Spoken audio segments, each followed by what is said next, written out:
Good morning, everyone. I am Deepak Soni. I am your physics teacher. Today, I am going to start our next topic in chapter number first is method of expressing an error. ठीक है, आज हम लोग किसके बारे में देखेंगे? Method expressing an error. कौन कौन सी जो मेथड्स होती है जिसके थ्रू हम लोग एरर को एक्सप्रेस कर सकते हैं. ठीक है, सो let us start with our in this topic.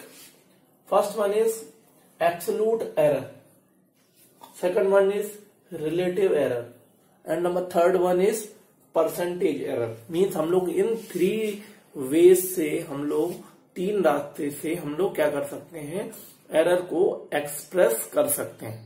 कि हम लोग कि हमारी जो एरर है उसको हम लोग को मेजर करना है, तो हम लोग इन 3 तरीके से एरर को मेजर कर सकते हैं. ठीक है, तो हम लोग नंबर फर्स्ट को देख लेते हैं यहाँ पे एब्सोल्यूट एरर. ठीक है, फिर हम लोग 1 बाय 1 सभी को देखेंगे कि रिलेटिव क्या होती है और परसेंटेज क्या होती है. तो सबसे पहले नंबर फर्स्ट देख लेते हैं absolute error.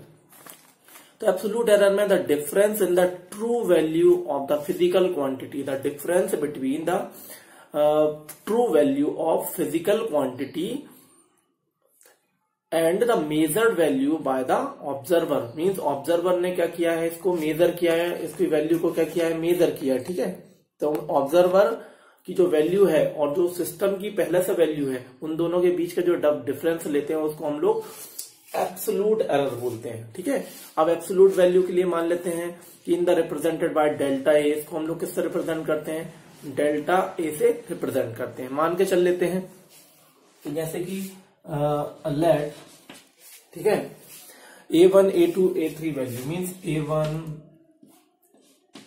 A2, A3, A4 and ये जो वैल्यूज हैं ये ऑब्जर्वर ने ऑब्जर्व की है. Means observe value of physical quantity, observe value of physical quantity.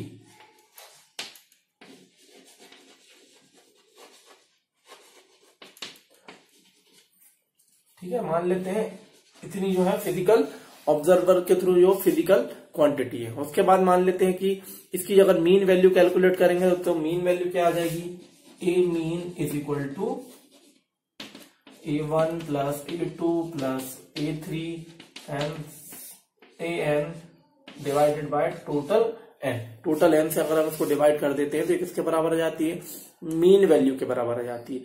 और अगर अब मीन वैल्यू को हम लोग बोले कि मीन वैल्यू में से अगर मान लेते हैं कि डेल्टा A1 की वैल्यू अगर हम लोग कैलकुलेट करते तो मीन में से A1 वैल्यू को माइनस कर दो. मीन जो मीन वैल्यू है अगर उसमें से A1, मीन वैल्यू में से A2, मीन वैल्यू में से अगर A3 को माइनस कर देंगे तो हमको क्या पता चल जाएगा, डेल्टा A मीन पता चल जाएगा. ठीक है, तो कैसे निकालेंगे, यहाँ पे मान के चल लेते हैं डेल्टा A1. डेल्टा A1 की वैल्यू अगर हमको निकालना है किसके बराबर आ जाएगा, A मीन माइनस A1. इसी तरीके से डेल्टा A2 निकाल देंगे तो आ जाएगा A mean minus A2 and so on. इस तरीके से हम लोग डिफरेंट वैल्यूज को क्या कर लेते हैं, कैलकुलेट कर लेते हैं. ठीक है, और अगर मान लेते हैं यहाँ पे AN तक मान लेते हैं कि A डेल्टा AN, तो A मीन माइनस AN. इस तरीके से जो वैल्यू आती है सबको हम लोग क्या कर लेते हैं, फिर समेशन कर लेते हैं. और जब समेशन कर लेंगे तो किसके बराबर आ जाएगा, ये समेशन करने के बाद ये सारी वैल्यू किसके बराबर आ जाती हैं, ये वैल्यू आ जाती है डेल्टा A मीन के बराबर. और डेल्टा A मीन की वैल्यू किसके बराबर होती है, यहाँ पे delta A1 plus delta A2 and so on delta AN divided bye, इसको किससे डिवाइड कर देंगे, टोटल एन से डिवाइड कर देंगे. और टोटल एन से डिवाइड कर देंगे तो जो वैल्यू आएगी उसको हम लोग क्या बोल देंगे, एब्सोल्यूट वैल्यू. और इसको कैसे रिप्रेजेंट कर सकते हैं, इसको और रिप्रेजेंट कर सकते हैं delta A mean is equal to 1 upon n summation I is equal to 1 to N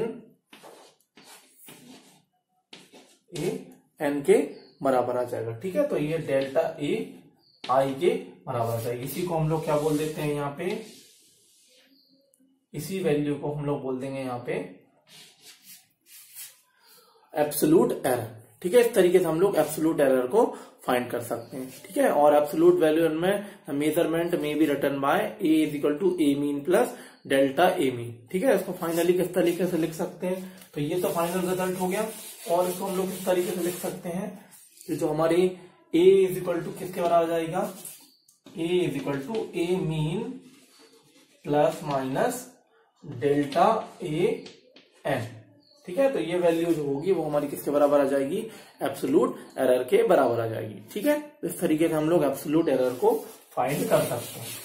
next हमारी जो सेकंड वैल्यू है उसको हम लोग बोल देते हैं, वो है relative error.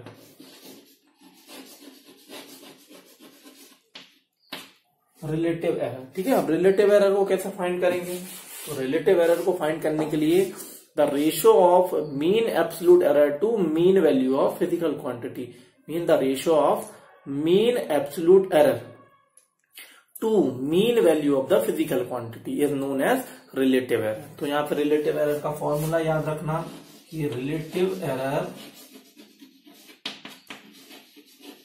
is equal to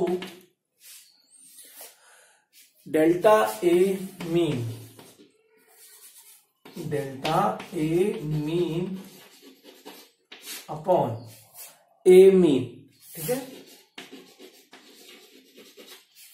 relative error को हम लोग डेल्टा ए मीन को अगर delta A mean divided by A mean से अगर डिवाइड कर देते हैं तो ये वैल्यू किसके बराबर आ जाती है, रिलेटिव एरर के बराबर आ जाती है। ठीक है, और इसी को अगर हम लोग को परसेंटेज एरर में करना है तो यहाँ पे कितने का मल्टीप्लाई कर देंगे, 100 का मल्टीप्लाई कर देंगे, तो ये किसमें कन्वर्ट हो जाएगा, तो यहाँ पे अगर इसको हम लोग कर दें परसेंटेज एरर में, तो परसेंटेज एरर में क्या हो जाएगा, यहाँ पे बस percentage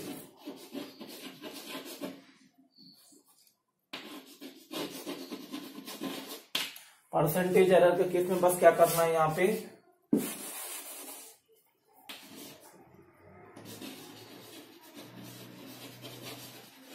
percentage is equal to यहाँ पे 100 का मल्टीप्लाई कर देंगे। मीन्स बस जो हमारी रिलेटिव मीन एरर है उसमें अगर हम लोग 100 का मल्टीप्लाई कर देते हैं तो ये किसके बराबर आ जाता है, यहाँ पे परसेंटेज एरर के बराबर आ जाता है। तो हमने यहाँ पे देखा कि 3x मेथड जो होती है जिससे हम लोग एरर को एक्सप्रेस कर सकते हैं। Number first is absolute error, number second is relative error and number third is percentage error. In 3 method से हम लोग एरर को रिप्रेजेंट कर सकते हैं। उसके बाद क्या होता है, प्रोपोगेशन ऑफ एरर भी होता है।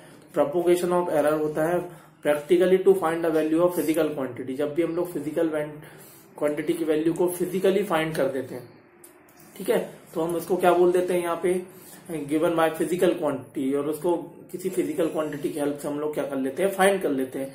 जैसे डेंसिटी इज इक्वल टू क्या होता है, मास पर यूनिट वॉल्यूम के बराबर होता है।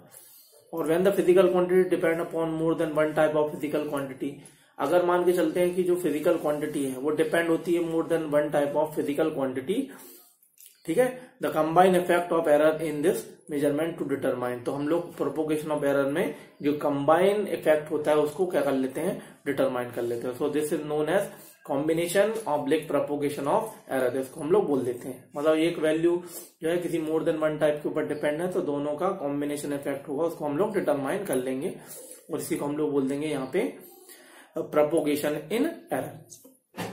ठीक है, तो यहाँ पे भी प्रोपोगेशन इन एरर को हम लोग error of the difference in quantities and यहाँ पे error in sum of quantities, तो इसमें भी डिफाइन कर सकते हैं। ठीक है student, so that is sufficient for today's class and we will meet our next class with next topic. So thank you so much.